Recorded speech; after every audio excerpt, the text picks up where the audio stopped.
денсаулық сақтау жүйесін денсаулық сақтау мәселесі бойынша шешімдерді ұсынамын. Бұл екінші жартысы, екінші бөлім, бұл қысқа ғана болады, 1,5-2 минут. Психикалық денсаулық қызметтерін жақсарту, үкімет қаржыландыруды ұлғайту, мамандандырылған мекемелер салу және психикалық денсаулық мамандарын оқыту керек. Сондай-ақ психикалық ауруға қатысты стигманы азайту және халықтық психикалық денсаулық мәселелері туралы хабардарлығын арттыру керек. Екінші, медициналық сауаттылықты арттыру, денсаулық сақтау саласындағы білім беру науқандары мен халық арасындағы сауаттылықты арттыру бағдарламаларына инвестиция салу керек.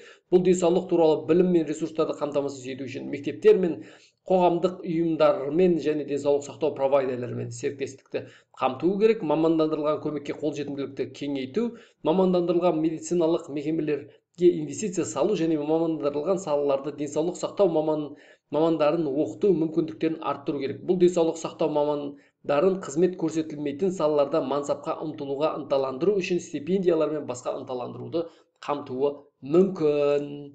Төтенше жағдайлар қызметтерін жақсарту, қаржыландыруды ұлғайту, мамандандырылған нысандарды салу және төтенше жағдайларға жауап берушілерді оқыту керек. Төтенше жағдайға жауап берушілер мен медициналық қызмет көрсетушілер арасында байланыс жүйелерін және үйлестіруді жақсарту керек. Сыбайлас жемқорлық пен тиімсіздікті жою. Денсаулық сақтау секторындағы ашықтықты, есептілікті және тиімділікті арттыру саясатын жүзеге асыру керек. Бұл медициналық қызмет көрсетушілерді қадағалауды арттыруды, сатып алу тетіктерін жетілдіруді және сыбайлас жемқорлыққа қарсы шараларды жүзеге асыруды қамтуы керек.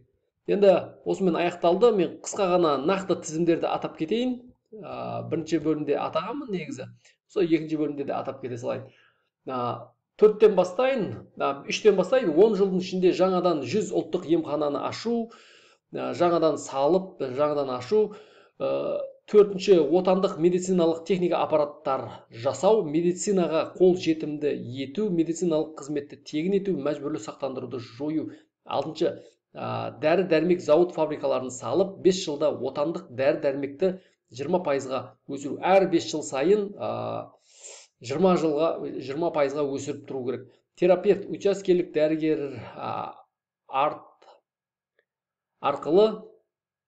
дәрігерлер арқылы басқа дәрігерге жазылуды жою керек, тікелей керекті дәрігерлерге жазылу керек. Бұл кезек деген проблемаларды шешеді. Медициналық оқу жылын азайту, дәрігерлікке 5 жыл оқып, диплом алып, қосымша 2 жыл еңбек етіп, тәжірибе арқылы дәрігерлік куәлік енгізу.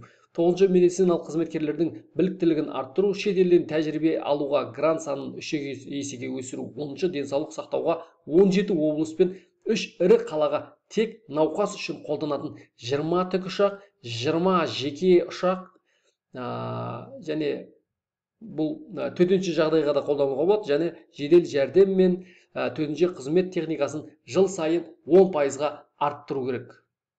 Рахмет. Бұл ұнаса басқа да бөлімдерді көрсеңіздер болады, басқа да түрлі салаларды көрсеңіздер болады.